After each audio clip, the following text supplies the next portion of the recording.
delicia eres tú, Señor. Mi deseo eres tú, mi momento de amor, la alegría de vivir.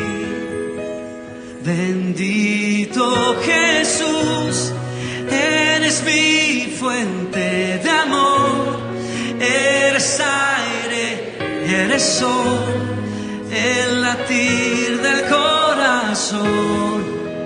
Bendito Jesús, bendito amor de mi Señor. Haciendo un resumen de todo lo que hemos hablado, hemos dicho que el desorden trae problemas terribles, ¿no? Problemas que nos complican.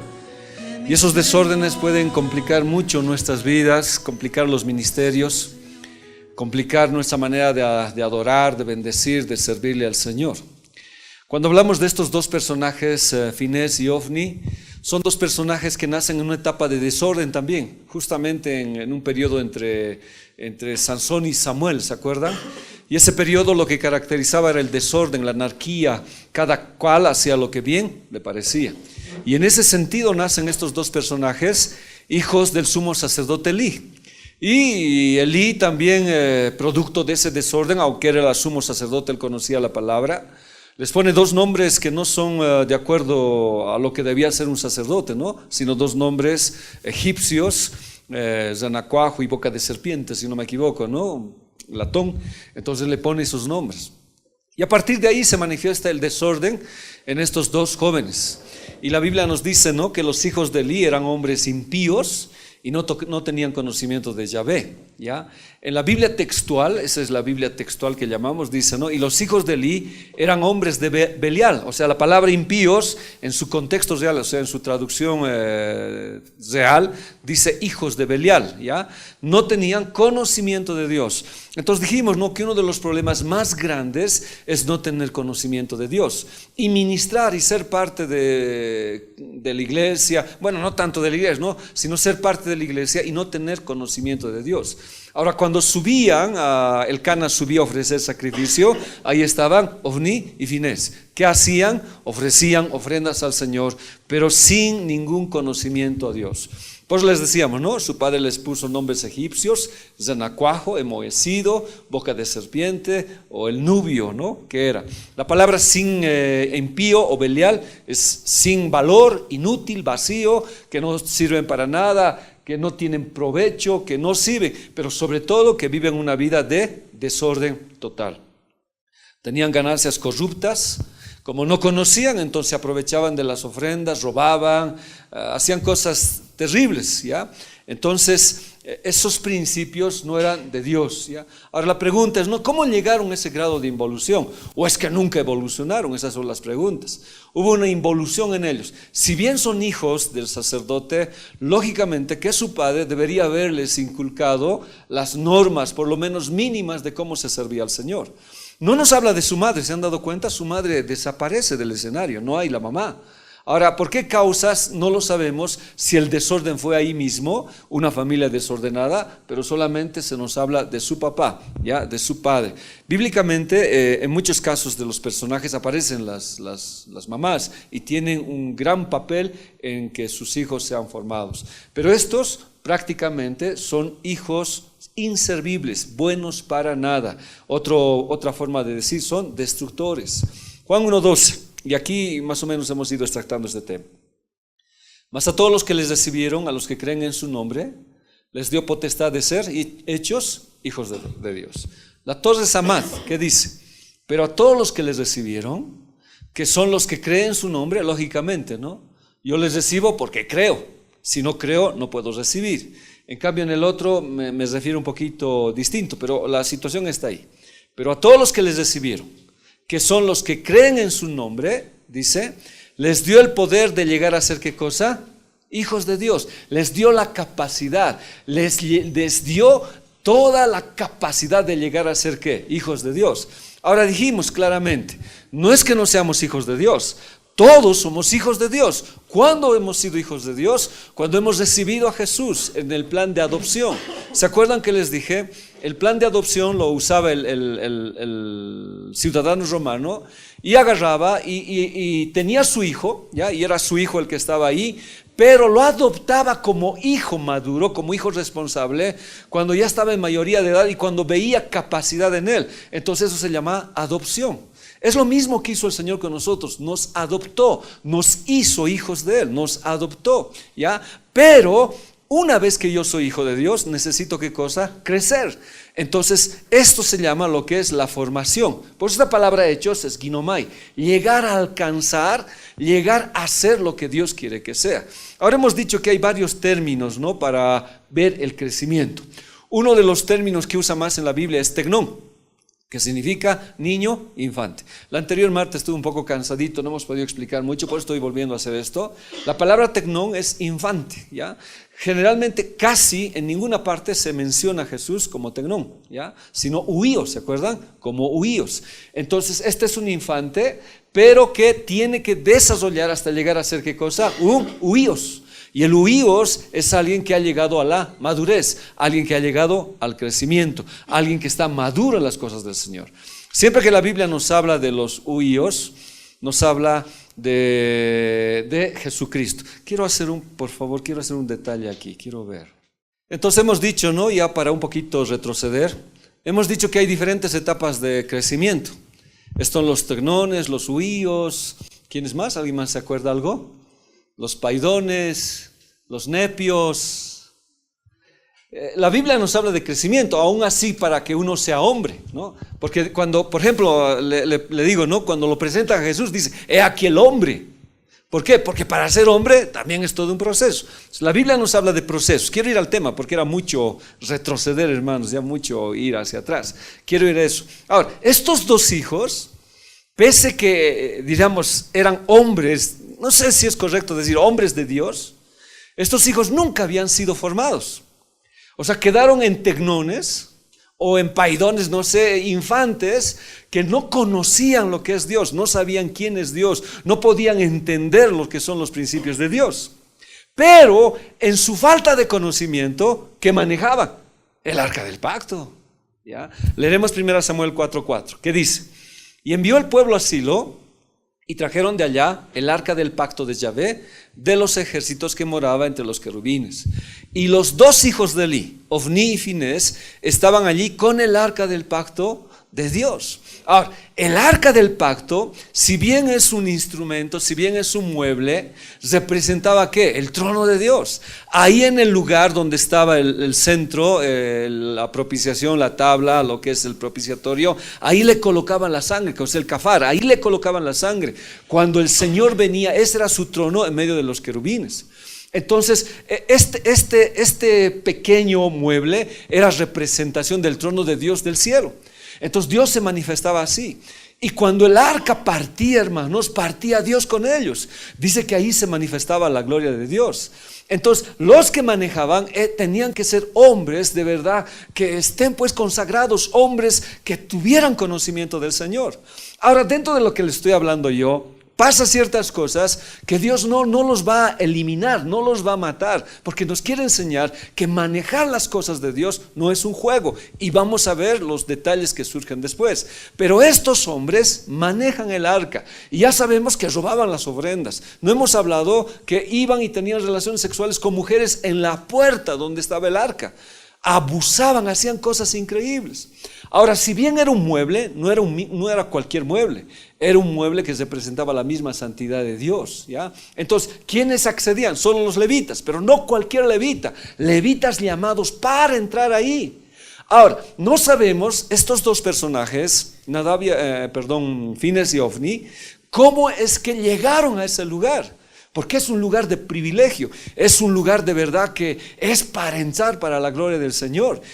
La tribu de Leví es una tribu ungida, pero los que entran ahí son descendientes directos de Aarón. Entonces este hombre Elí era directo descendiente de Aarón, pero el gran error, ¿cuál fue? No instruirlos conforme a las cosas del Señor. Estos levitas vivían de las ofrendas del Señor.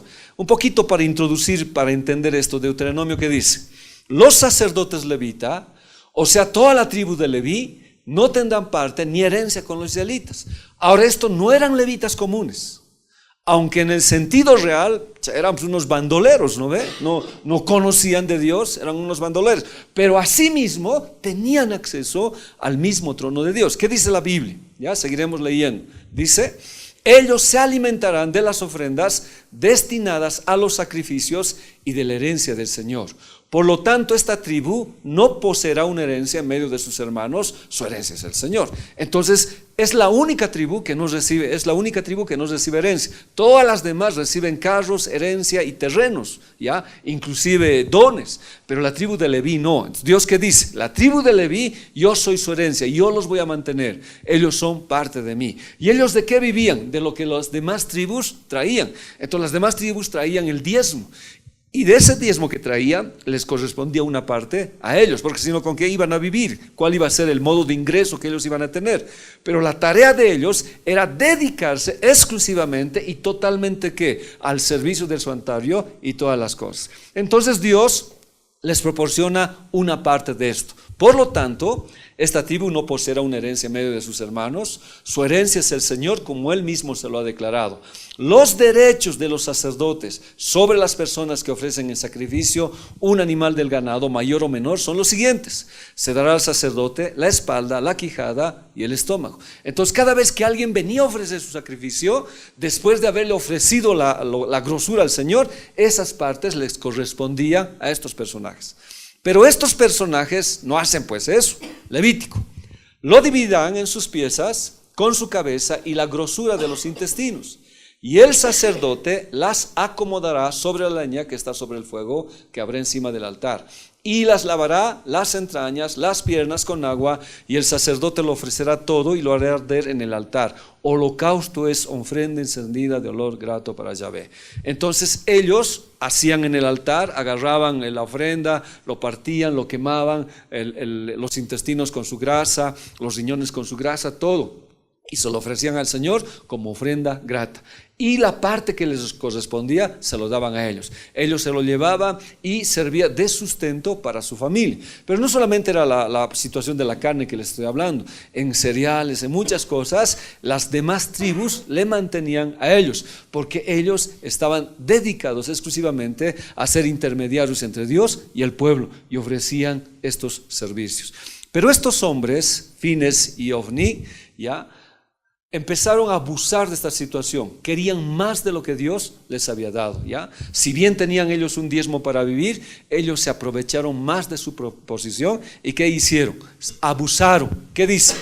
Porque cualquiera que comiere grosura de animal, de cual se ofrece a Yahvé ofrenda encendida, la persona que lo comiere será cortada de entre su pueblo. Ahora, ¿qué hicieron ellos? Iba un siervo, ¿se acuerdan? Iba un siervo, a ver, leeremos esa parte que dice: asimismo, antes de quemar la grosura, venía el criado del sacerdote y decía al que sacrificaba: da carne que asar para el sacerdote, porque no tomará de ti carne cocida, sino cruda. Y si el hombre les respondía: quemen la grosura primero y después toma tanto como quieras, él respondía: no, sino dámela ahora mismo, de otra manera yo la tomaré por la fuerza. Ahora, miren, la grasa, esto es interesante, ¿no? La grasa, la grosura de los intestinos, de los riñones, toda la grasa no se debía comer, el hombre no debería comer, pero sí debería ofrecérselo al Señor.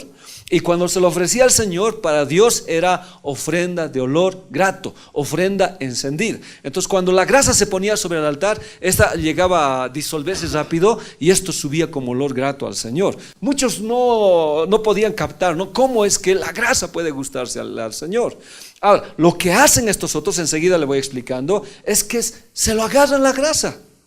¿No ve? Está diciendo. Entonces venían las personas y ofrecían este sacrificio. Estos sacrificios se llaman los sacrificios de paz. ¿Para qué significaba? Para estar en paz con Dios. Yo estaba en paz con Dios, y para estar en paz con Dios yo debía traer un animal para que muera. Solamente por la muerte de ese animal yo podía tener ¿qué? Paz. Y eso se llamaba expiación. Y el quemar todo era una ofrenda a Dios en todo. O sea, yo debería darle todo al Señor. Pero estos personajes no hacen esto. A ver, volvamos a leer. Asimismo, antes de quemar la grosura, venía el criado del sacerdote y decía al que sacrificaba: da carne para asar para el sacerdote, porque no tomará de ti carne cocida, sino cruda. Un problema, carne con sangre. No les interesó, agarraron. Ahora, ¿no les instruyó su padre? Sí. Ahora era una forma de hervir una sopa que hacían ellos. Y si el hombre les respondía, ¿no? Lo que está diciendo la ley: por favor, que quemen la grasa primero, porque la grasa le pertenece al Señor. Él huele como olor grato. Y la grasa significaba abundancia, prosperidad. De alguna manera también significaba los pecados que el Señor se lo llevó. Por eso dice la Biblia, ¿no?, que cuando Jesús murió, subió como olor fragante, porque Él pagó el precio de nuestros pecados, y lo que Él pagó subió como olor fragante a Él. Él fue el cordero de la expiación. Él murió por nosotros. Él fue sometido al altar. Pero ellos, hermanos, no. Piden más que Dios. O sea, niegan las instrucciones de Dios y hacen una manera totalmente distinta a la que Dios hace del sacrificio. Y dice: y si el hombre les respondía: queme la grosura primero y después toma tanto como quieras, él respondía: no, sino dámela ahora mismo, de otra manera yo la tomaré por la fuerza. No entendían nada. Yo me he preguntado mientras estaba, ¿no?, ¿y cómo entraban pues al lugar santísimo para sacar el arca? Porque Dios debería matarlos. Estos hombres habían roto todas las especificaciones del Señor y tomaron lo que le pertenecía a Dios. Muchos, o sea, el principio del servicio, por ejemplo, yo me llegaría a constituirme como un levita, ya cumplo el servicio de levita, pero abusar de la iglesia y querer más aprovechándome de la iglesia es querer grosura. Yo no puedo querer, o sea, de lo que Dios ya me ha dado, no puedo ambicionar más y tomarme la gloria de Él. En los ministros de alabanza es igual. Nosotros le quemamos la grosura, le damos lo mejor a Él, le damos lo más precioso a Él. Pero si yo me tomo esas situaciones, me tomo los aplausos, me tomo los elogios, no estoy quemando la grosura. Quemar la grosura es darle todo al Señor, quemarlo y decir: tuya es la gloria del Señor, para ti es. Pero ellos se agarraron la grosura y tomaron por la fuerza estos hombres, ¿ya? Entonces ellos andaban desordenadamente y eran irreverentes con el sacrificio del Señor. ¿Por qué estamos hablando de este punto? Porque quienes queman más grosura en este lugar es el ministerio de alabanza. Ahora, no solamente ellos, sino nos ayudan a nosotros a quemar, ¿ya? ¿Por qué? Porque cuando viene palabra, ¿ya?, cuando viene palabra, lo que la palabra debe ocasionar es quemar la grosura, porque la palabra habla nuestras vidas, y cuando toca nuestras vidas, yo le entrego pues esa parte que ha afectado mi vida. Si ha habido algo que choca mi vida, la palabra, entonces yo se la entrego, la quemo, y Jesús llevó todo eso en la cruz del Calvario. Por eso la palabra tiene que ser, hermanos, dada a la iglesia, ya sea por el predicador que está acá o por los que están ministrando, que también ministran, ¿qué cosa? Palabra. Pero a estos hombres no les interesó nada de eso. Entonces, ¿qué dice la Biblia en 1 Samuel 2:17? Era pues muy grande delante de Yahvé el pecado de estos jóvenes. ¿Por qué? Le estaban quitando a Dios lo que le pertenecía. Pues dice la Biblia, no podemos quitarle la gloria al Señor. La gloria es de Dios, denle la gloria a Él. Estaban quitándole algo que no les correspondía. Y Yahvé dice, no, ¿qué hizo? Decidió matarlos a estos jóvenes. Pero leamos la cita. Era pues muy grande delante de Yahvé el pecado de los jóvenes, porque los hombres menospreciaban las ofrendas de Yahvé. Lógico, pues ya nadie quería hacer las ofrendas, porque estos jóvenes abusaban, aprovechaban. Cuando una iglesia, cuando un pastor aprovecha de las ovejas, hermano, el comentario ¿dónde es? Afuera. Por eso dice la gente, no queremos ir nosotros a esa iglesia, porque se aprovecha. Ese es el comentario que existe. No es el comentario que existe. Entonces dice, porque se ha aprovechado, no sabemos dónde está, cómo lo manejan, qué hacen, etcétera, etcétera. Entonces hay un aprovechamiento total y la gente menosprecia, entonces ya no quiere ofrendar, ya no quiere dar nada. Y la gente se iba a otro lado y no había el sacrificio que es Jesús mismo, porque Jesús era la ofrenda de expiación. Entonces era un problema terrible esto de estos jóvenes que les estoy hablando. La palabra menospreciar es rechazar, causar ira. La gente estaba molesta. Y le decían, ¿no? Todo el mundo sabe que se acuesta con las mujeres. Todo el mundo sabe que se roban las ofrendas. Todo el mundo sabe y su padre no hace nada. Entonces no vamos a llevar ya más ofrendas. Y la gente empezó a hablar mal de todo lo que Dios había instituido, ¿ya? Entonces trataron con irreverencia y falta de respeto. Y esa era la ofrenda de expiación. Era Jesús mismo. Uno estaba pisoteando el nombre de Jesús. Entonces esta irreverencia que yo le estoy hablando es menospreciar los sacrificios que hacemos por Jesús. Nosotros como iglesia, hermanos, jamás tenemos nunca se tiene que escuchar esto, ¿no? De que abusamos, de que hacemos esto. No, no debe ser. La iglesia tiene que caminar de acuerdo al orden de Dios. Entonces, el ministerio, nosotros tenemos que caminar claramente, transparentemente y dar las cuentas que se tienen que dar, pues. Un tiempo la iglesia, por ejemplo, lanzó un grito al cielo cuando dijo, el gobierno va a controlar el dinero que entra. Entonces, ¿qué hicieron las iglesias? ¿Por qué? Y gritaron al cielo. Pero muchos de nosotros dijimos, pero ¿y cuál es el problema? Si hemos manejado transparentemente, ¿cuál sería el problema? Pues que nos fiscalice, pues. ¿Dónde estaría el problema? Pero cuando hay, diremos, situaciones que no son correctas, entonces se tiene miedo, pues. Se tiene miedo. Y eso es, a la larga va a llegar, pues es inevitable. Entonces la iglesia debe hacerlo así.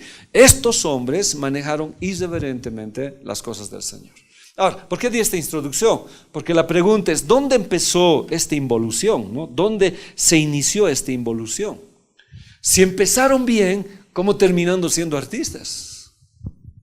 O sea, ¿qué pasó? Uno empieza bien en las cosas de Dios, pero ¿cómo termina siendo un artista? Aunque el artista es alguien que hace arte, ¿no? Una forma de arte en su expresión, poesía, música, qué sé yo. El artesano tal vez puede ser otro, pero el que hace arte después, los hermanos que están aquí hacen arte, pero no quisiera que se vuelvan artistas, ¿no? Aunque de alguna manera sí lo son, pero ¿cómo le explico? El verdadero adorador sabe darle la gloria a Dios, sabe quemar la grosura. El artista se lleva la gloria. Por eso alguien preguntaba, ¿en la iglesia hay artistas? Alguna vez leí el libro de Marcos Witt que decía, no, Dios está harto de los artistas, con H decía, ¿no? Harto, porque en la iglesia ya no hay adoradores. Entonces, ¿qué pasó? Por eso dice la Biblia, ¿no? Mas a todos los que les recibieron, a todos, o sea, yo, usted, todos los que les recibieron, los que creen en su nombre, les dio el privilegio, o como hemos leído en la anterior cita de la Biblia textual, que dice, ¿no? De llegar a ser, de alcanzar a ser hijos de Dios. Entonces, para que yo sea parte de la obra de Dios en el servicio, tengo que pasar por un proceso de formación. El problema de hoy es que los metemos en el servicio sin su proceso de formación. Entonces, uno tiene que llegar a ser formado. La palabra hecho es ginomai, que también viene de Génesis, que significa llegar a ser, alcanzar, acontecer, venir a ser. En la familia mismo, pues a veces hay dos tipos de hijos. Un hijo que no ha alcanzado la madurez de preocuparse de su padre, de dar lo necesario de madurez. Y hay hijos que sí se preocupan. No sé cómo podría explicar esto, ¿no? En la familia mismo se distingue esto. Hay hijos que no han sabido valorar el hogar, la familia, y andan desordenadamente. Pero hay hijos que han aprendido a valorar y han alcanzado madurez para entender todas estas cosas. Entonces, en la iglesia es igual. Nosotros empezamos como tecnones y tenemos que terminar como huíos. ¿Ya? Y para terminar como huíos, yo necesito una transformación en mi vida. Entonces paso esa transformación y llego a ser, ahora siempre soy hijo, ¿no ve? Soy tecnón, pero llego a ser un hijo con responsabilidades, con capacidad de representar a Dios en la iglesia de manera correcta, pues. Esto es lo que a veces falta. Entonces a veces en la iglesia, como el término estamos hablando de la alabanza, nosotros ponemos, perdón por decir nosotros, directamente a una persona que tiene el arte, la profesionalización de ejecutar un instrumento, pero no hemos visto la formación en su vida de Cristo. Entonces cuando la gente entra así, pues puede cometer el mismo pecado de estos dos jóvenes de Belial, ¿ya? Entonces la palabra ginomai es un génesis negativo. O sea, es una forma de iniciar todas las cosas, pero en involución, ¿ya? Y esta involución, ¿con qué tiene que ver? Con falta de conocimiento. Entonces la falta de conocimiento, hermano, trae ¿qué cosa? Una ofrenda mal hecha al Señor. ¿Se acuerdan el camino de sangre? Cuando Caín ofreció una ofrenda al Señor, andó desordenadamente. Primero era la ofrenda animal, luego la ofrenda vegetal y la ofrenda mineral. Ese era el camino, era camino de sangre. Pero Caín se fue directamente por el camino vegetal y no fue por el camino animal, que es la sangre, debería haber sangre. Entonces hubo problemas. Entonces cuando uno anda desordenadamente, no sé si tenemos grabado esa prédica, David. No, pero la tenemos. A ver si la pasas a los hermanos, si la tenemos. Algunos me están mirando así, ¿qué es eso? Hay la prédica, entonces Davidcito, por favor, si eres tan amable. ¿Ya? Entonces, para que entiendan cómo es el camino de sangre y cómo entra. Entonces, cuando uno es desordenado, ya no hace pues los principios, ya no entra de manera correcta. Entonces, se toma al segundo o al tercer lugar y es por falta de conocimiento. Y la falta de conocimiento hace que desprecies ¿qué cosa? Los sacrificios. No lo haces de manera correcta, no conoces. Entonces, como estos hijos que son de Elí, robaban, hacían, porque nadie les instruyó, pero estaban arriba. Ya estaban arriba. Entonces la ofensa era a Dios mismo. Entonces, ¿qué estoy diciendo? Hoy la iglesia parece que ya no quiere buscar un buen testimonio de una formación cristiana en los que ejecutan la música, sino busca calidad profesional del ejecutante, olvidando lo que es ser un adorador. Y eso no tiene que ser. Si bien la calidad profesional es importante en la iglesia, más importante que es la formación y la calidad espiritual que debe haber en un hijo de Dios. Sumados a ambos, hermanos, imagínense ese ministerio, conocimiento y calidad. Esto es algo que de alguna manera muchos a veces obviamos. Hoy se han dado cuenta que parece que estamos viviendo una etapa donde ya no hay gente que quiere servir al Señor, ¿no? Ya no hay gente formada. Entonces, cuando llega gente a la iglesia, ¿qué hacemos? Los metemos rápido de líderes. O sea, los metemos al ministerio y pueden tener, hermanos, un caos en su vida, un desorden. Por eso la formación es importante.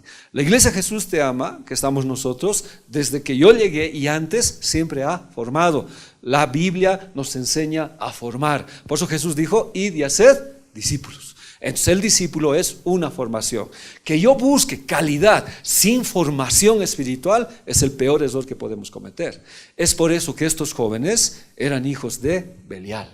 Entonces la alabanza es importante, pues hermanos. No solamente es pasar un momento agradable, un culto donde los que tocan y ejecutan lo hacen muy bien y lo hacen muy bien, pero es un encuentro con el Señor. ¿Se acuerdan las cuerdas de los instrumentos de qué estaban hechos? De las tripas del cordero, ¿no ve? ¿Y qué implicaba? Cada vez que lo agarraban ellos sabían que había un sacrificio de alguien y cuando lo ejecutaban con temor. Entonces cuando un ministro está cantando sabe el sacrificio de Jesús, pero alguien que no sepa el sacrificio de Jesús, entonces puede ejecutar cualquier cosa y de ahí entra todo este desorden que tenemos hoy. Por eso dicen, no, pero pues el diablo nos ha robado, pues la diablada, hay que recuperarlo. Ese diablo, ¿cómo nos roba? Y lo meten. Pero eso es un desconocimiento. Porque él escuchó eso, pero no fue formado, si dice o no dice. Nosotros vamos a hablar todas esas cosas bíblicamente. Si nos damos cuenta, hermanos, nosotros hemos hablado bíblicamente punto a punto y paso por paso. Entonces los hijos de Belial surgen. Córtame.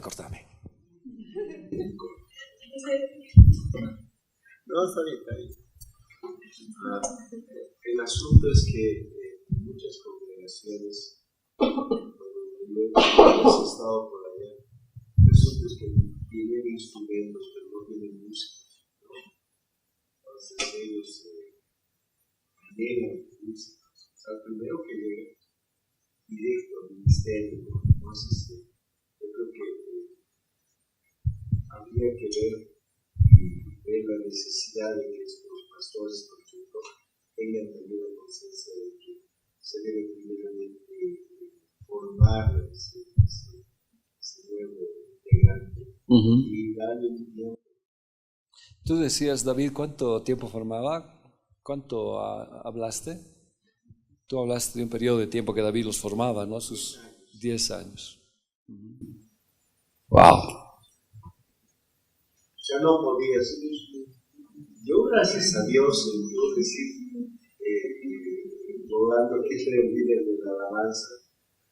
Me probó durante casi unos 7 meses, ¿no? Te hacía limpiar los instrumentos, ¿no? Y después te bajabas y otro tocaba. Ya. Disciplina, conocimiento. Directamente se nos pone aquí, van a cometer errores, ¿no? Entonces, yo creo que soy un freno ahorita para todos los que están ahí. Yo estoy atento a lo que tocan, qué hacen. Entonces, digo, no lamentable, pero tiene que ser así. No es lamentable. No es lamentable. Y así, ¿no? Si volvemos a eso, tenemos que poner, ahora no solamente es el ministerio de alabanza, sino todo. Si hablamos, por ejemplo, de líderes, ¿quiénes ejercerían el liderazgo? ¿No? ¿Quiénes entran? Si hablamos del grupo de pandero, ¿quiénes dirigen? O sea, es en todo, es integral. Es integral. Pero yo decía eso hace rato, ¿no? Estos tiempos parece que hay muy poco compromiso con el Señor. Y hay una necesidad bien grande de líderes en la iglesia. Entonces parece que ya no, por la gente antigua no quiere trabajar. Perdón, no es aquí, en otra iglesia. En otra iglesia, ya. Entonces, si no quiere trabajar, entonces se mete a la gente nueva, pues. Y a veces eso provoca esos problemas. Más bien, gracias a Dios, yo agradezco a Dios de que estos procesos de formación Dios nos ha dado. ¿Ya? Dios nos ha dado. Les dije, ¿no? Para yo enseñar, hermanos, no ha sido sencillo para mí. Como David pasó su proceso en la alabanza, yo pasé mi proceso en enseñar. Primero, no tenía ninguna capacidad de enseñar, ni siquiera, por decir, tenía un llamado para enseñar. Si lo había, no sabía discernir. Entonces, les dije alguna vez, ¿no? En la iglesia hacían, pues, en Pueblo de Dios hacían eso, ¿no? No sé si Johnny se acordará, pastores de Pueblo de Dios, que vamos a borrar esa parte. Ya, entonces hacían, ¿qué hacían? ¿No? Empezaremos por aquí, ya, todos van a predicar, ¿no? Todos predicaban. Llegaban y al final estaba yo, pues, y pensaban, decía, ¿y él qué hacemos? Porque no hablaba, no decía nada. No, tenemos que ser justos. Ya, te toca, me decían, así empecé yo. Y el día que empecé, entonces me dieron, y yo recuerdo que llegué a mi casa, estudié, y les he contado, perdón por volverlo a decir, y me preparé. Y el día que me preparé, llegó un misionero. Entonces, bueno, empezaron. ¿Quién? ¿El misionero? El misionero. Sí, te vas a disculpar, ya. A la siguiente vez pasó lo mismo y otra vez me invitaron. Un año pasó todo. Después de un año se acordaron de mí. Pasó el año otra vez, ya, Freddy, esta vez, ya. Y bueno, me preparé igual, claro, en mi situación, ¿no? Y llegó el presidente de la Dios Boliviana, igual a la iglesia, ¿no? Igual, ¿a quién predica? No, es el presidente, ya, Freddy, fuera. Y el tercer año pasó lo mismo, yo ya no quería, ¿no? Yo ya dije, no, ya no, no, ¿para qué? Y el tercer año pasó lo mismo y nada, hermanos. No sé quién llegó, alguien llegó. Y tampoco prediqué, pues ni enseñé. Hasta que llegamos a un campamento en Guatajata, si no recuerdo. Y ahí fue la primera vez que enseñé. Y desde esa vez nunca más he dejado de enseñar porque Dios me había llamado. Pero para poder pasar ese proceso, hermanos, son 3 años que Dios me hizo esperar. Y les dije, no, en la Biblia dice el árbol no se lo puede comer hasta su tercer año, hasta su cuarto año no se puede comer el fruto, porque el tercer año tiene que pasar el proceso, y al cuarto año recién. Yo tengo un limón, ¿no? Ha florecido, ¿sabes? Los limones, más de 4 años creo que mucho se ha formado ese limón, ¿ya? Y recién al final lo he agarrado y... Entonces la Biblia dice, ¿no? Al cuarto año es consagrado al Señor y después puedes comer. Son procesos de formación. Jesús formó a sus discípulos durante 3 años. Entonces la formación tiene que ser parte de nuestras vidas. Nosotros tenemos que estar dispuestos. Los hijos de Belial, ¿cuándo surgen? Cuando falta conocimiento de la palabra de Dios en la administración, en lo que estamos haciendo. Y esa falta de conocimiento, pues destroza, desordena todo, porque no tenemos una relación con el Señor. Es bien importante, hermanos. Por eso nosotros enfatizamos el discipulado en la iglesia, si se dan cuenta. Aún nuestras predicas enfatizan la enseñanza, porque la enseñanza es aquello que nos lleva a la palabra.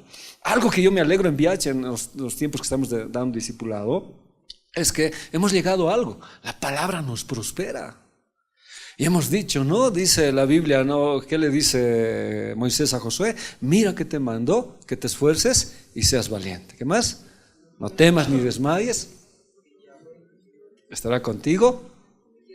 Ya después, este libro de la ley nunca se apartará de tu boca, sino que la meditarás de día y de noche. Y todo lo que hagas, prosperarás. Si uno se agarra de la palabra, prospera. Si una iglesia se agarra de la palabra, prospera. Encontramos que la prosperidad, ahora no quiero hablar de económica, de dinero, que es también parte, pero prospera cuando uno con eso. Tu conocimiento de Dios cambia, pero estos hijos no. Entonces, en vez de evolucionar a ser mejor hijos de Dios, involucionaron hasta convertirse en artistas que no obedecían al Señor. Entonces uno se vuelve artista, aunque ejecutamos arte, vuelvo a decir, pero se olvidan hacer lo que es ser adorador, ¿ya? ¿Por qué? Porque un artista ejerce una profesión, ¿ya? Y muchas veces el artista inclusive tiene que ir en contra de los valores cristianos. Entonces es un artista, pues. Por ejemplo, cuando uno habla de diseño, de imagen, todo es sexo, hermanos. Uno tiene que pensar en sexo para hacer publicidad. Y cuando uno ve estas cosas, uno se sorprende. ¿Pero cómo es eso? Y a uno lo instruyen en eso, ¿ya? El diseño, el arte gráfico es sexo, todo es sexo. Entonces le hacen pensar de ese modo, por eso viene el desnudo, ¿ya? Entonces le hacen hacer de esta manera los que estudian, por ejemplo, la carrera. Entonces uno tiene que ejercer inclusive en contra de los valores cristianos que hay. Pero inclusive es más, la cultura que nosotros tenemos está bien involucrada a la idolatría. Entonces, si uno es artista, un músico secular, lógicamente, al hacer arte, va a tener que ofrecer las demandas del mercado existente y debe complacer los gustos de la diversidad que hay para obtener, ¿qué cosa? Una ganancia personal. Y eso es cierto, pues, o no es cierto. Es parte. Entonces, uno dice, es mi trabajo, es cierto, pero puede ir en contra de los valores cristianos y tiene que acomodarse a los valores, aunque no son valores, ¿no? A las demandas del mercado. ¿Y las demandas del mercado qué es?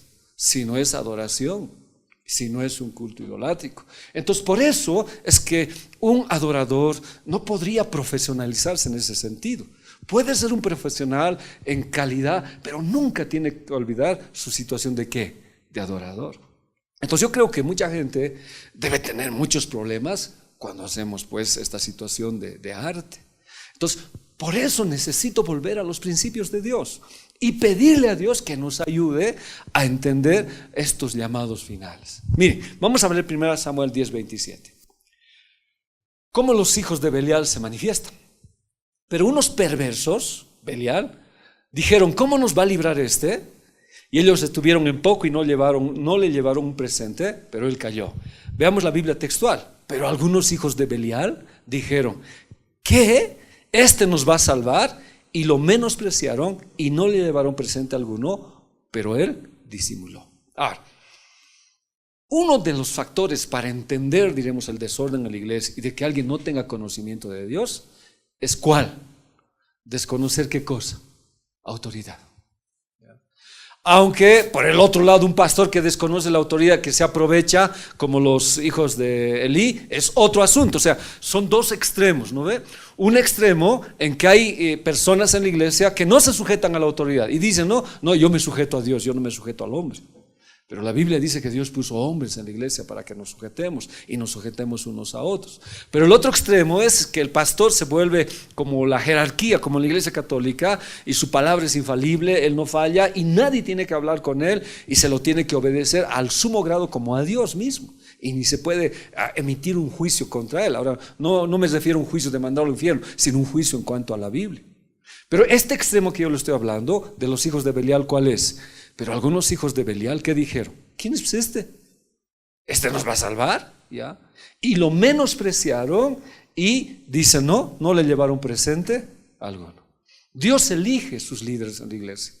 Algunos tal vez, no puedan presentar las cualidades que la iglesia requiere, pero Dios sí lo ha elegido. Y los hijos de Belial no les gusta someterse a la autoridad, no se someten a las autoridades. Es por ellos que son ministerios itinerantes, o como dice la Biblia, estrellas errantes sin rumbo, olas llevadas de aquí para allá. Los hombres de Dios, nosotros, tenemos que ser sujetos y tenemos que tener una autoridad establecida sobre nuestra vida. Los hijos de Belial no dan cuenta a nadie, no dicen nada qué hacen ni cómo lo hacen, ¿ya? Los hijos de Belial están metidos en el pueblo de Israel, menospreciaron a Saúl, al rey que Dios escogió. Ahora, estos hijos de Belial no estaban fuera del pueblo de Dios, eran israelitas. Estaban nombrándose a Saúl y Saúl se ocultó, ¿no ve?, detrás de un equipaje, porque él tenía miedo de ser el rey, no creía. Y cuando sale, nos va a salvar. Entonces, hermanos, Dios elige autoridades en la iglesia. Uno de los principios es ese. O sea, si hay un problema, aquí yo no tengo el problema, pero generalmente me dicen, ¿no? Si hay un problema, ¿dónde es? En los ministros de alabanza, ¿no? Me cuenta mucho. No se sujetan, hacen lo que quieren, y si no, pues el pastor no está de acuerdo, renuncian. Y para no que la iglesia no quede sin ministerio, a veces el pastor cede, que vamos a hablar en los hijos de Belial más allá. Pero Dios nos está pidiendo sujetarnos. Dice que el rey Saúl disimuló. Ahora, ese es el otro extremo, es la palabra harash, que actuó como si no oyera. Saúl pasó por alto su insolencia y permitió que lo hiciera.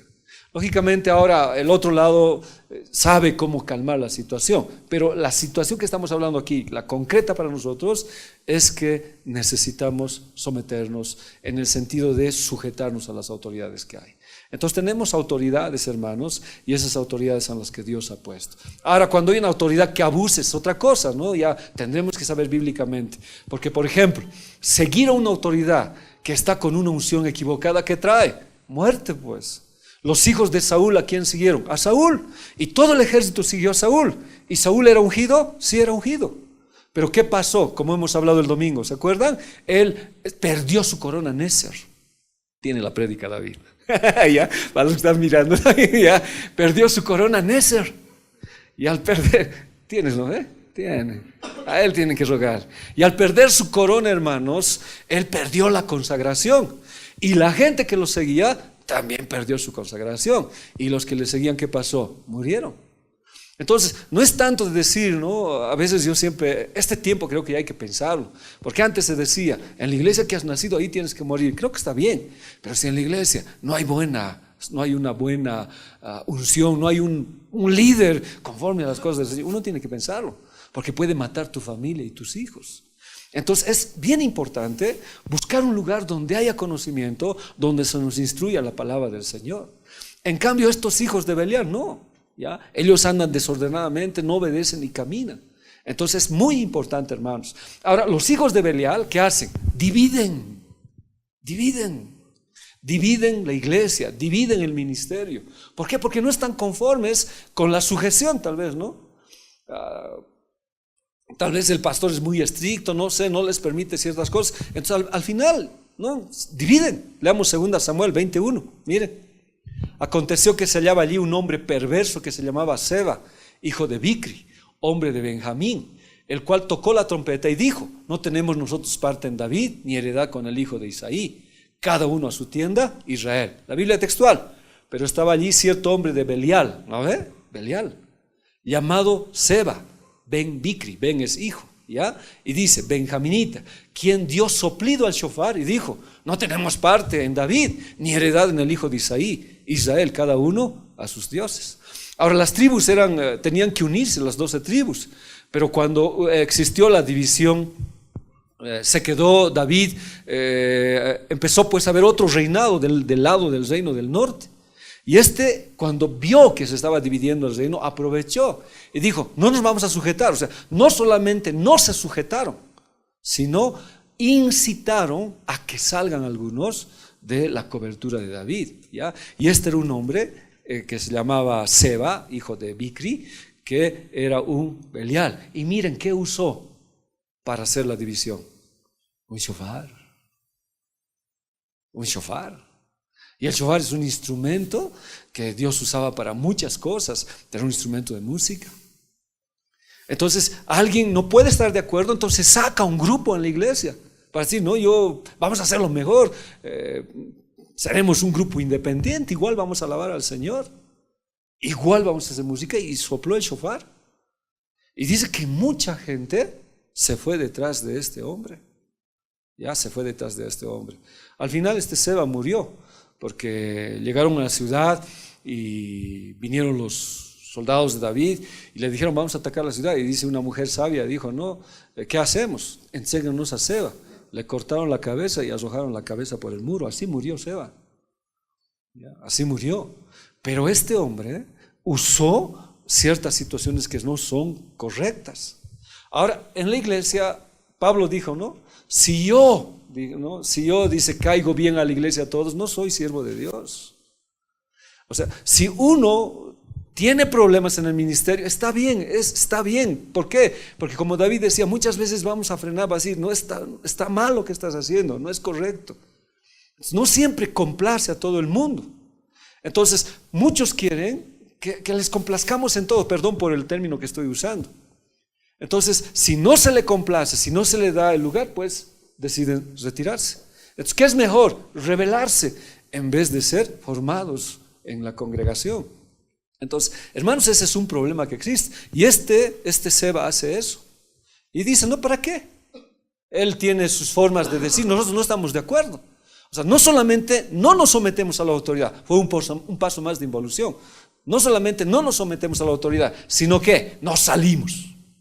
E incitó a la gente, usó el instrumento, porque estamos hablando de ministros de alabanza, y dando un soplido, se sacó mucha gente del reinado de David. Entonces, ¿qué tocó? El shofar. El shofar es un instrumento ceremonial judío. Su nombre del shofar significa brillar, hacer hermoso. La música tiene que brillar, tiene que ser hermosa, pero la división destroza. Entonces puede destrozar aún dentro del mismo ministerio.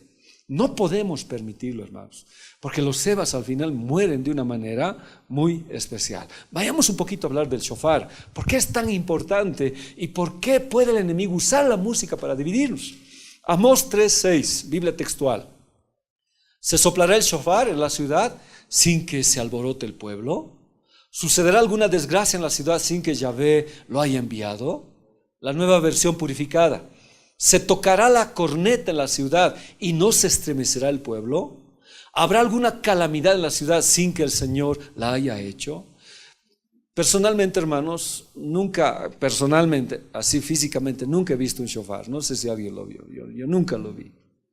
No sé si has visto Joaquín shofar. ¿Lo viste? ¿Lo viste? Yo no. Y era un shofar auténtico porque dice que ahora está vendiendo shofares truchos.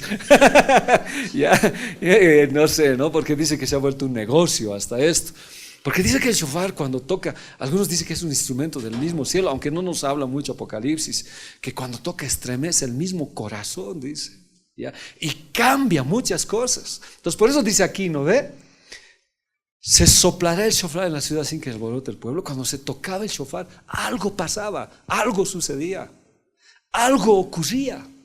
Entonces, pero usar el shofar de manera incorrecta y hacer una incitación con la música era el otro problema, ¿ya? Entonces, este instrumento, hermanos, este shofar fue usado ¿por quién? Por Seba.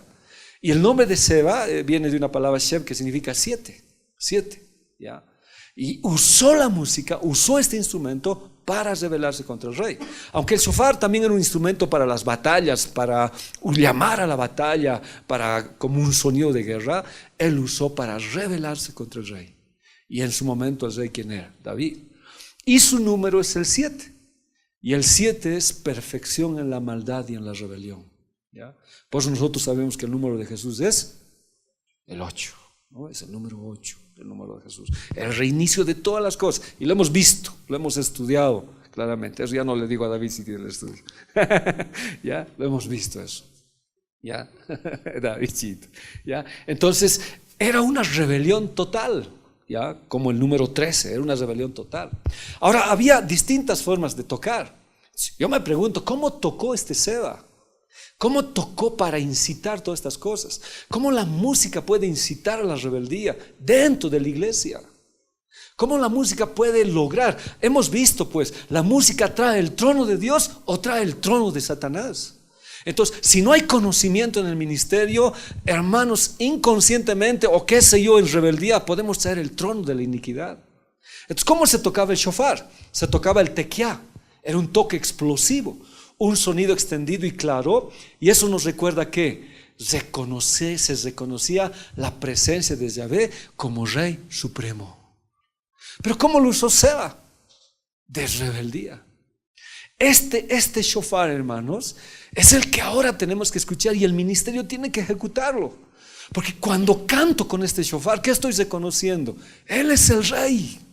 Él es el rey. Él es el rey supremo de mi vida. Y yo soy su esclavo, soy su súbdito. O sea, dependo de él, vivo para él. Y este era explosivo. Entonces cuando nosotros alabemos al Señor y cantemos, el Señor es mi rey, no sé, tiene que ser un shofar así. Anhelamos, queremos ver un shofar, si Dios nos permite, pero como digo, como se ha visto que el shofar últimamente algunos lo han estudiado, aunque sí, shofar o con shofar igual la presencia de Dios está, ¿no? Pero quisiera verlo. Entonces dice que algunos han visto esto que las iglesias del último tiempo quieren, entonces han hecho shofares falsos, dice, y lo están vendiendo, ¿ya? Advierten que no se lo compre, sino tengan una garantía de eso. Bueno, eso es entre paréntesis. Los shofares se hacían de carneros, ¿ya? Por eso cuando Isaac estuvo siendo sacrificado, había un carnero. El carnero estaba trabado por los cuernos, como Jesús tuvo la corona de espinas. Entonces shofar implica reconocer y estar dispuesto a hacer sacrificio de morir como Abraham e Isaac. Reconocer que Dios es el rey. Pero Seba, hermanos, perdón que vuelva al mismo punto, lo usó con el fin de revelarse al rey. Y en Babilonia, hermanos, cuando Nabucodonosor levanta la estatua, dice pues al sonido de la zampoña, etcétera, etcétera, que todo se doble en rodilla. El anticristo hoy en este tiempo usará la música para que doblen rodillas ante él, pero el shofar hace que doblemos nuestras rodillas al Señor. El shevarim es quebrantamiento. Eran 3 sonidos cortos en sucesión y simbolizan el quebrantamiento de nuestra alma ante la presencia de Yahvé. Una vez que viene el rey de reyes, y los reconocemos, es por eso que, bueno, yo digo, ¿no? ¿Cómo entro por la iglesia? Con acción de gracias, con alabanza explosiva, para luego entrar ¿dónde? Al quebrantamiento. Entonces necesitamos una guía para hacer cómo hacer esto de la alabanza. Entonces el quebrantamiento me lleva a romper cadenas de opresión que hay en mi vida y llevo mi vida delante del Señor, me quebranto delante de Él. Entonces explosionamos al entrar al alabarle al Señor, pero llega un momento que, o sea, tiene que ser uno guiado por el Señor, ¿no? Porque explosionamos, pero el quebrantamiento son sonidos cortos en sucesión que me hacen entrar a la presencia del Señor, ¿ya? Rompe cadenas. Pero Seba lo ha usado de manera distinta. Básicamente es un llamado ¿a qué? Al arrepentimiento. Entonces la alabanza tiene que hacer eso, el shofar hace eso. Y el último es el teruá. El teruá es una alarma. Y eso también lo hace el ministerio de la alabanza. Hoy cuando estudiaba decía eso, ¿no? Eran como más de 9 sonidos, muy breves y en rápida sucesión. ¿Eso qué hacían? Sonido de alarma o alerta. Este sonido, hermanos, nos hacía decir que la venida del Señor está cerca. Entonces el ministerio, en su testimonio, en su manera de ejecutar, hablaba de la venida de Jesús. Y algo que la iglesia nunca tiene que olvidar es eso. Y la alabanza tiene que tener ese contenido, como tenemos el Cordero al que murió por nosotros. Pero también tenemos que tener el contenido de que Él viene por nuestras vidas. Y el tequiá, el gedolá, es el gran toque. Es como el tequiá, el tequiá, pero más largo. Y eso ya es un sonido para que la iglesia se vaya con el Señor Jesús. Son los distintos toques que sabía el pueblo de Israel para presentarse ante su rey, para quebrantarse a su rey, para estar alertas o para reconocerlo al rey. Esto en la alabanza, hermanos, nos hace reconocer y nos hace ver los principios que debemos estar listos a la venida del Señor Jesús. Y ese shofar, hermana, expresaba toda esa situación. Ahora, miren, ¿quiénes tocaban el shofar? Y lo he hecho bien resumido, porque es largo. ¿Quiénes tocaban el shofar? La persona encargada de soplar el shofar, el shofarista, o se le llamaba el toqueá, era literalmente el explosionador. ¿Quién hacía la explosión? ¿Ya? Pero este era llamado Baal Tequia. ¿Ya? Porque se acuerdan que hemos hablado y hemos dicho que nosotros también desarrollamos y crecemos, y primero empezamos como empezamos como Adán, como Ish, Enosh, Baal, Geber, y llegamos al último, ¿qué es? Elohim. Es un proceso, tanto en los niños como en la gente. Es procesos de crecimiento que la Biblia nos habla. Qué bueno que los recuerde. ¿Ya? Entonces, este es un maestro. Pues Baal no necesariamente es un ídolo, que se lo ha asociado. Baal significa Señor. Entonces, es un maestro ¿de qué? Del taquiá. Entonces, un maestro del sonido o la explosión. Entonces, ¿qué estamos viendo ahí? Un hombre entendido en ejecutarlo. Pero este hombre que ejecutaba con entendimiento, ¿cuál era su requisito para tener este honor? Ser estudioso de la Torah. ¿Se sabía toda la Torah? O sea, ¿quién podía ejecutar el shofar? Entonces seguimos, volvemos al punto, ¿no? Hoy nuestros ministros de alabanza, y me refiero a un contexto general, ¿qué les está faltando? El conocer la palabra del Señor. Y si conocía la palabra del Señor, entonces era Señor de la ejecución, también era temeroso de Dios. Sabía cómo tocar. Entonces el Baal Tequia se abstenía de cualquier cosa que podía contaminarle ritualmente. Vamos a hablar de la fiesta del Rosh Hashanah enseguida, un poquito vamos a hablar, no vamos a hablar mucho. Él se consagraba. Por eso los que estamos en el liderazgo, los que estamos compartiendo la palabra, debemos, hermanos, también como ellos, no contaminarnos. O sea, y si ha pasado algo en el mundo, venir acá y limpiarnos pues un momento. ¿Se acuerdan la entrada al tabernáculo? Estaba el mar de bronce, ahí se lavaban las manos y los pies, que son los misterios del agua. Y ahí se lavaban las manos y los pies para entrar al lugar que es la presencia del Señor. Ahora, la tierra, pues había tierra, es que era una forma de entender el lavamiento de Dios. Entonces, estos Baal Tequia conocían, sabían y se consagraban, se santificaban y se limpiaban de cualquier contaminación para entrar a las cosas del Señor. Entonces eran hombres, hermanos, entendidos. Estoy hablando de uno que toca el shofar. Ahora no sé cómo tocarán el shofar, no sé quién tocará, pero sería bueno si hay estas situaciones que hay. A ver, vayamos un poquito a esto. ¿Por qué este Seba tocó el shofar? Si este Seba lo que quería era, primero, si vamos a la involución, es que desconocieron la autoridad, y segundo, se amotinaron contra la autoridad y sacaron gente. ¿Ya? Ahora, leamos Ezequiel 33, 4. ¿Qué dice? Si alguien escucha el toque de la trompeta y no le hace caso, y los enemigos llegan y lo matan, el culpable de su muerte es él mismo. Ahora, si yo hablo de esto, el ministerio de la alabanza, hermanos, y el pastor en este caso, pero como estamos en nuestro punto es el ministerio de la alabanza, cantan alabanzas que nos hablan del retorno del Señor. Cantan alabanzas donde nos llevan a entregarnos a Jesús. Les dije, los que están acá son de alguna manera pastores que predican con canciones y lo ejecutan cantando. ¿Ya? Entonces, de alguna manera, si Dios quisiera, pudiera ser pura alabanza y obviar al pastor, pero esa letra debería penetrar en nuestras vidas para entender, y es sonido de trompeta. Y si yo no discierno el sonido de la trompeta, yo seré culpable si el Señor llega y me quedo. Entonces son tiempos que el Señor está llamando a esto. Verso 5, porque oyó el toque de trompeta, pero no hizo caso. Es culpable de su muerte, porque si hubiera hecho caso, habría salvado su vida. La alabanza, hermanos, nos va a hablar mucho.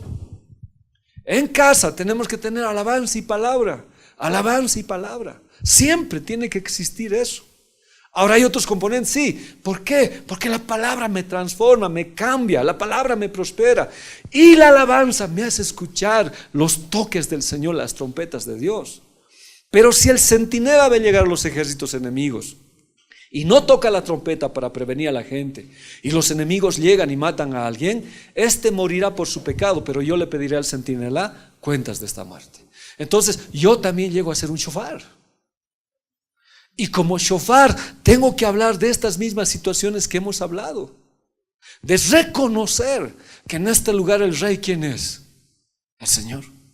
Y cada vez que la prédica vaya, nunca debo olvidarme de la cruz de Cristo, que Él murió por mí a mis pecados, y reconocerlo como mi Señor y mi Salvador.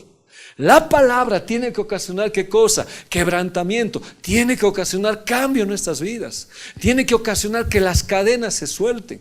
La palabra, o sea, el shofar tiene que ocasionar ¿qué cosa? Alarma. y decirles, el Señor viene ya. Y la palabra tiene que decirnos que estamos listos para partir ¿con quién? Con el Señor. Pero quien toque el shofar, en este caso estoy hablando del ministerio pastoral o el ministerio de la alabanza, no es cualquier persona. Es alguien que explosiona por el amor de Dios en su vida, pero que tiene que ser maestro, que tiene que conocer la palabra del Señor, que tiene que estudiar la Biblia y ser un hombre temeroso y que tiene que purificarse. Ese es el shofar que da, ¿ya? Esa es la alarma que da. Y esa misma alarma viene con la alabanza, hermanos. Pues la alabanza y la palabra pues son juntas. Pues la tribu de Judá, ¿qué hizo con Simeón? La absorbió, porque Judá es alabanza y Simeón es el que oye palabra, y la absorbió, porque la alabanza tiene que tener palabra. Entonces nos está hablando de estar listos. Ahora, hay un mes, se llama el mes Elul, ¿ya? El mes Elul. Este mes es el último mes desde que empezamos en Nisan. Es el último mes. El mes de Tishri sería el mes en que es el inicio del mundo, en el que fueron creados Adán y Eva, según el concepto judío. Es el inicio de la creación de Dios, Tishri, ¿ya? Entonces, justo en estas fiestas, por ejemplo, esto se llama las fiestas de primavera y las fiestas de otoño, las fiestas de primavera y las fiestas de otoño. Las fiestas de primavera están a cargo del Pesach, la Pascua de Jesús. Los panes sin levadura, la muerte de Jesús envuelto en sábana, etcétera, ¿no ve? Están las primicias, la resurrección de Jesús en las fiestas de primavera. Pero en las fiestas de otoño, que son las últimas que estamos viviendo, son las fiestas de la trompeta. Es el retorno del Señor Jesucristo. Esto de aprender las fiestas es bien importante para comprender el retorno del Señor Jesús, ¿ya? Elul es el último mes del año. Viene a ser el mes del balance. En este mes, en el mes de Elul, la gente se reunía para examinarse cómo estaba, ¿ya? Para ir al mes de Tishri, o sea, el año nuevo, la cabeza de año significa, ¿ya? Entonces se preparaba para el año siguiente. Más o menos nosotros estamos en el 2018, ¿no ve? Para el judío es el 5779, ¿ya? El año nuevo. Entonces estamos en ese año para el judío, para el pueblo de Israel. Y el mes de Elul es el último mes, aunque en el calendario judío empieza siendo Adar el último mes, pero el universal para el judío que conoce el concepto bíblico es Elul, ¿ya? Y esa fecha, hermanos, es el último mes del año, que se toca ¿qué cosa? La trompeta. O sea, quiero que me entienda bien esto, porque he hablado de Seba. Esta última etapa, las fiestas de otoño, van a empezar a sonar las trompetas. Y alguna vez, no sé si ustedes han escuchado, ¿no? Han escuchado en internet, dice que se ha escuchado trompetas. Dicen, no han escuchado ustedes. Ahora yo no lo escuché, no lo sé, tampoco lo estoy negando, pero dice que en este último tiempo las trompetas van a empezar a sonar. ¿Cómo? Con la alabanza. La alabanza va a hacer cosas terribles, hermano. Van a haber milagros, van a haber cosas terribles con los que van a exponer la alabanza. ¿Por qué? Porque van a haber tiempos de arrepentimiento, tiempos. Así como la maldad crece, en el mes de Elul, hermanos, en este mes, antes que venga el Rosh Hashanah, va a suceder cosas terribles. Las trompetas van a sonar, ¿ya? A ver, leamos esto. Mateo 3:79. El enemigo que la siembra es el diablo. La cosecha es el fin del mundo. Los cosechadores son los ángeles. ¿Y cuándo es la cosecha? En el mes de Elul. En ese mes. Entonces todo nos hace decir que en el mes de Elul, hermanos, será la cosecha y el sonido de la trompeta. Y nosotros proféticamente estamos viviendo ese mes, los últimos tiempos. Y las trompetas están sonando. Acá en la iglesia Dios nos está permitiendo que la palabra se dé.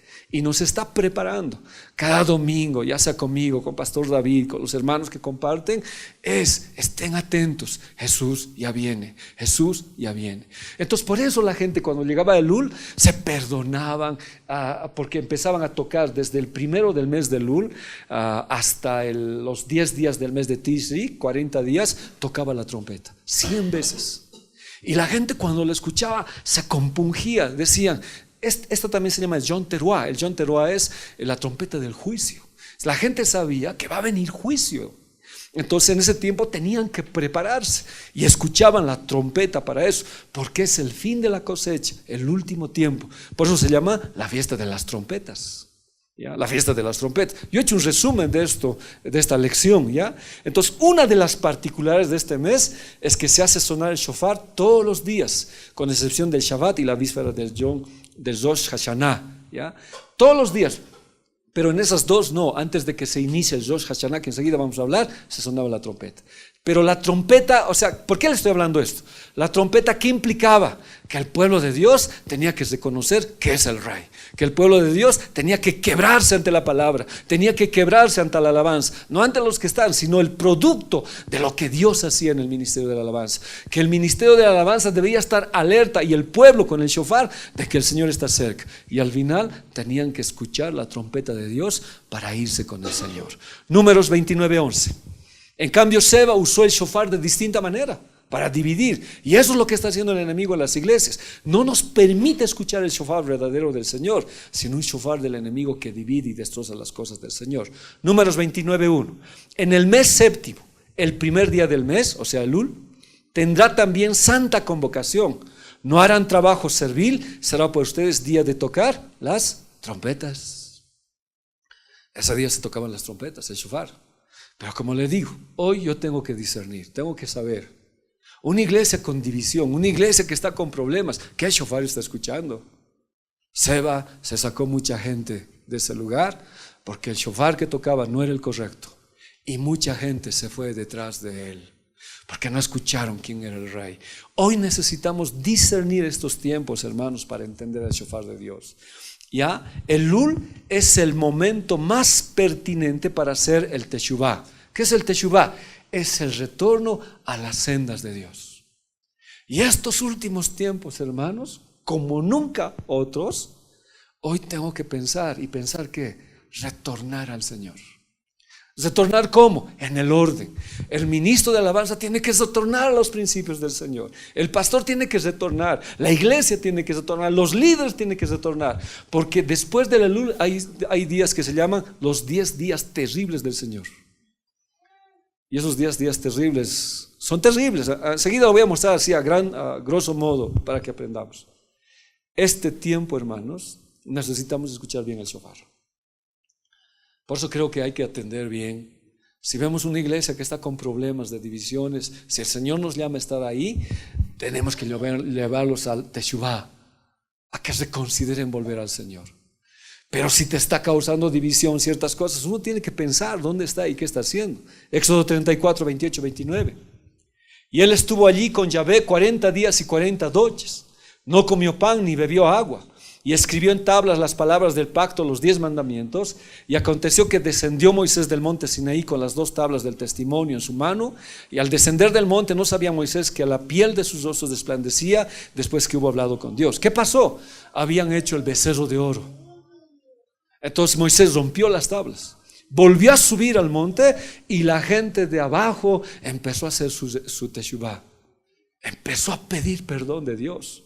Moisés empezó justamente en el primero de Elul, subió y regresó en el 10 de Tisri, ¿ya? Y en ese periodo, hermanos, la gente clamaba a Dios porque mucha gente había muerto por causa del becerro. Entonces le clamaba a Dios, retornaban a las cosas del Señor. Y por eso es que bajó Moisés con tablas nuevas y de ahí nació una nación israelita. Entonces, por eso es el inicio de todos, es el inicio de muchas cosas nuevas. Pero para eso, hermanos, necesitamos cambiar nuestras vidas. Necesitamos ser transformados por el conocimiento y la revelación que Dios nos está dando, ¿ya? Después de 40 días fueron nación. O sea, ¿cuántos días tuvo Moisés? 40 días. Y ese es el periodo del Rosh Hashanah que va a venir y de lo que le estoy hablando, ¿ya? Fueron nación. 40 días de diluvio y un reinicio de cero, ¿ya? 40 años en el desierto, mentalidad nueva. El Teshuvah es para cambiar, hermanos. O sea, ¿qué le estoy diciendo? Mire, yo quiero que me entienda bien esto. Este tiempo de Teshuvah que el Señor nos está dando es para qué? Porque vamos a ser una nación nueva, nos vamos a ir con el Señor. Este tiempo de prueba del diluvio que tenemos es porque va a reiniciarse todo, nos vamos a ir con el Señor. Y este tiempo de desierto que estamos pasando de problema es porque vamos a tener una nueva mentalidad por la transformación que Dios está dando por su palabra. Es por eso pues que Dios decretó 40 semanas para el desarrollo humano en el útero del bebé.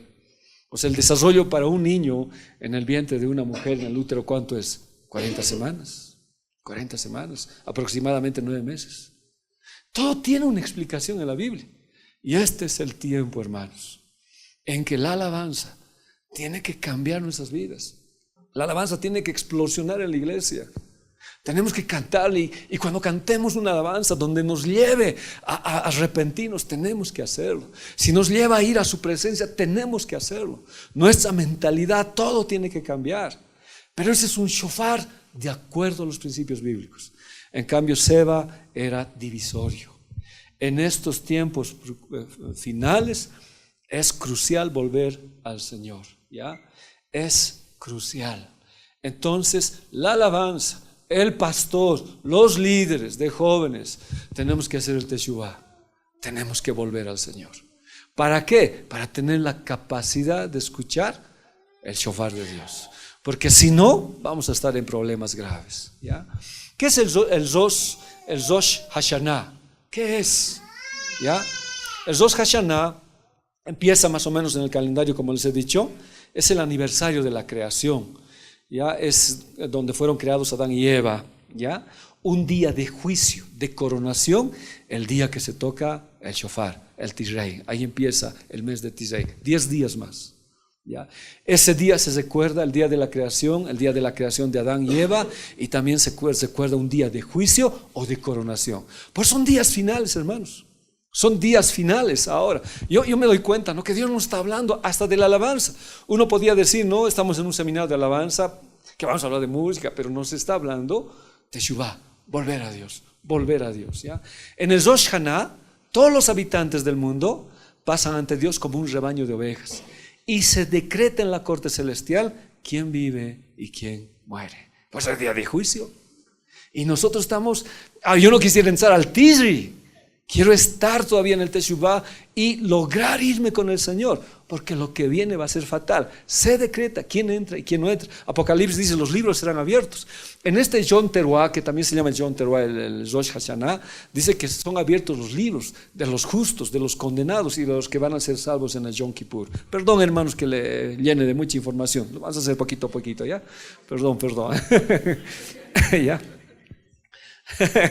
Pero son tantas cosas, ¿no? Es increíble lo que estoy diciéndole. Pero en el Rosh Hashanah se ve. Entonces, ¿cuál era el propósito principal del Rosh Hashanah? Que se tocaban las trompetas, ¿ya? Consistía en un cuerno del carnero, ¿ya?, que el pueblo coronaba a su rey. En estos últimos tiempos que estamos viviendo, porque son los finales de los tiempos, nosotros tenemos que coronar al rey. Él está coronado, pero nosotros tenemos que hacerlo públicamente. ¿Cómo lo coronamos? Con nuestra alabanza. ¿Cómo hacemos que es el rey? Con lo que le cantamos y explosionamos con la alabanza, hermanos. Hemos hablado de las distintas formas de alabanza que hay. Es coronarlo al rey. Y este tiempo es este tiempo todavía de coronarlo a él, ¿ya? En el Rosh Hashanah, ¿ya? Es el grito del shofar, es el llamado al arrepentimiento. Así como lo coronas, como hemos visto, Dios nos está llamando a que nos arrepintamos, porque el tiempo está cerca. Se va a definir quién vive y quién muere, quién entra a la corte celestial y quién se queda. Y estoy hablando desde el punto de vista judío. La fiesta de las trompetas, que viene justamente en ese mes, representa ahí el rapto de la iglesia. Y luego vienen los días terribles. Cuando la iglesia se reúne con el Señor, suenan las trompetas. ¿Qué dice la palabra en 1 Tesalonicenses 4, 16, 18? Porque el Señor mismo, con voz de mando, con voz de arcángel y con trompeta de Dios, descenderá del cielo, y los muertos en Cristo resucitarán primero. Luego nosotros, los que vivimos, los que hayamos quedado, seremos arrebatados juntamente con ellos en las nubes para recibir al Señor en el aire, y así estaremos siempre con el Señor. Por tanto, aliéntense los unos a los otros con estas palabras. 1 Corintios 15, 22. En un momento, en un abrir y cerrar de ojos, la final trompeta. Pues la trompeta tiene mucho que ver, el shofar, ¿ya? Los muertos serán resucitados, incorruptibles, y nosotros seremos transformados. Hoy tenemos que ser shofares, hermanos. Los ministros de la alabanza tienen que ser shofares con conocimiento. Por eso Kenanías, o hemos hablado de Sakur, ¿se acuerdan en la Biblia? Estos hombres nos conducían a saber la alabanza verdadera al Señor. No podemos poner cualquier letra a la alabanza. No se puede hacer el contrafactum que hemos dicho, agarrar una música del mundo y ponerle música cristiana. No podemos hacerlo. No está en las cosas del Señor. Y los kenanías son aquellos que disciernen todo esto y hacen que la iglesia encuentre lo que es el shofar de Dios, el llamado de Dios para estos tiempos finales. Entonces, cuando la trompeta suena desde el cielo, Cristo reúne a su iglesia, la lleva a su gloria, porque la iglesia tiene que saber cuál es el shofar. ¿Qué dice la Biblia? Cuando digan paz y seguridad, entonces vendrá sobre ellos destrucción repentina, como los dolores de la mujer encinta, y no escaparán. Miren, estamos hablando un poquito de acontecimientos escatológicos, pero yo le estoy diciendo, la alabanza tiene mucho que ver en esto. Vamos a dejar ahí, pero yo ya tengo un mapa más o menos acá de las fiestas. ¿No ve? Estas son las fiestas bíblicas.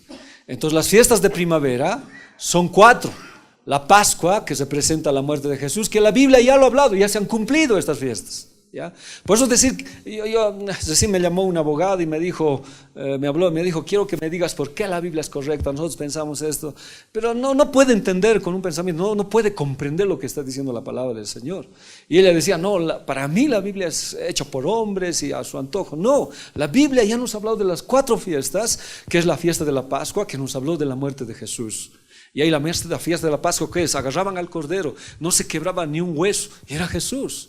La fiesta de los panes sin levadura era pues también Jesús, cuando agarran, no ve el pan y lo envuelven, ¿se acuerdan que hemos hablado? Y agarran y lo reparten, era la Santa Cena. Eso hacían, los judíos, ¿qué hacían? Buscaban la levadura y estaban ahí ¿qué se llamaban los panes? ¿No te acuerdas, Ariel? Lejem creo que se llamaban, ¿no? Los panes que estaban ahí. Entonces ya nos hablaba de Jesús. Luego estaban las fiestas de las primicias, donde mecían la primera gavilla, y ese es Jesús resucitado. Y después nos habla de la fiesta del Pentecostés, y esa es la venida del Espíritu Santo. Esas fiestas ya se han cumplido. Ahora estamos viviendo las fiestas de otoño, y esas fiestas, hermanos, están en la Biblia. Algunos todavía la hacen en La Paz. Dicen, estamos en la fiesta del Pentecostés, estamos en la fiesta de las trompetas. Israel todavía la celebra. Algunos dicen, no debemos judaizar a la iglesia. Otros dicen, debemos saber. Yo creo que debemos saber. Tal vez no judaizarnos, no, porque con Cristo somos libres, pero sí tengo que saber. Y la fiesta de las trompetas es el rapto de la iglesia. Pero antes de que venga el rapto de la iglesia, viene pues el Teshuvah, todo lo que le dije, las alarmas de Dios antes de que venga eso.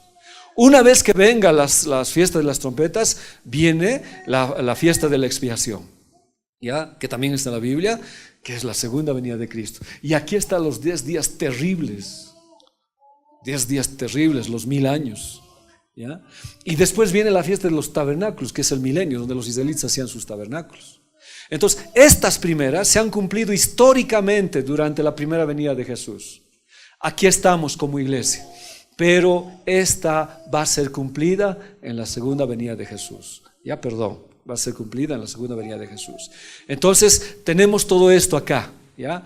Estos días terribles es que los que no quisiera vivir, ni la iglesia quiera vivir. La iglesia tendría que irse acá en la fiesta de las trompetas. Pero antes está el Teshuvah, el arrepentimiento, que está en la fiesta de Lul, el último tiempo. Busquen a Dios antes de que vengan los días grandes y terribles. Busquen a Dios. Luego vienen los días de la expiación, donde mucha gente va a morir por causa del Señor. El anticristo va a matar. Y luego viene ¿qué? La fiesta de los tabernáculos, los 1000 años, el milenio del Señor. Todo está listo, ¿ya? Pero ¿qué hace todo esto? Nos está hablando de la alabanza, nos está hablando de arrepentimiento. Por eso le vuelvo a decir, hermanos, nuestras alabanzas, perdón por decir nuestras, la alabanza que se canta en la iglesia no es un momento de espera, no es un momento de llenar el horario, es un momento que escuchamos ¿qué? El shofar de Dios. Y es un momento que le entregamos todas nuestras vidas al Señor. En cambio, Seba usó el shofar para dividir, para llevar la rebeldía a un pueblo cuando desconoció ¿qué cosa? La autoridad. Vivimos los últimos tiempos. La próxima clase avanzamos un poco más. Amén. Amén. Mi deseo eres tú, mi momento de amor, la alegría de vivir. Bendito Jesús, eres mi fuente de amor.